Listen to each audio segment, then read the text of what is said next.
Hey y'all, I know you've been waiting for this, so here it is. Quick intro to my channel. For those of you who don't know, my name is Brittany, and I am starting this channel for documentation purposes and for you guys to follow along on my journey. We have lots of things to offer, lots of things to show, and I'm excited for this journey to start. My husband and I started this journey about 2 years ago. However, I've enjoyed gardening for most of my life. Thanks, Mom. I like vegetable gardening. I also like indoor gardening. So in the wintertime, you'll see this shelf behind me fill up even more with plants as it gets colder outside.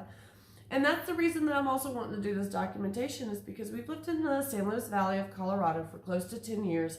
And the challenges that the SLV has to offer is that we're at about a 7,800 feet elevation, as well as, even though majority of Colorado is considered a zone 5, we're really technically considered zone 4B.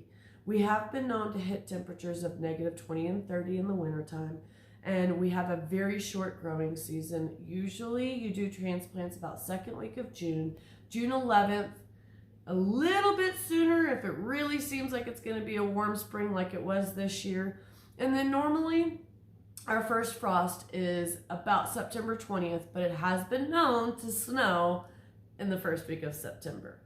With all of those challenges, I'm excited to be able to start documenting what works and what doesn't work. Because even though I've done a lot of growing out here, I've been really not great at keeping up with what I have done that has worked and what I have done that has not worked.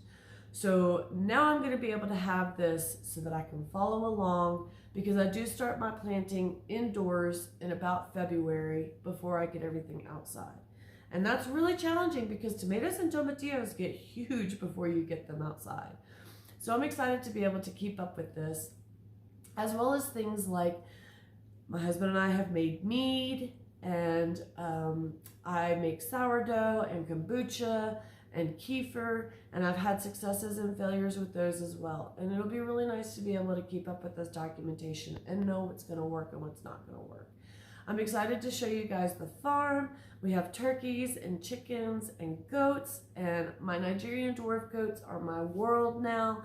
I enjoy every morning going out and milking my girls, and every evening milking my girls, and I really appreciate being able to make my own cheese and make my own yogurt, and I'm going to try many other things along now that I have all of this milk to work with.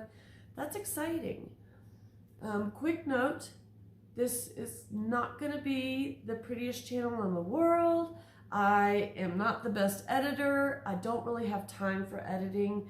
Nathan works full-time, and this is my full-time job. So taking care of the animals, taking care of the farm, taking care of the plants, as well as taking care of the house becomes really challenging.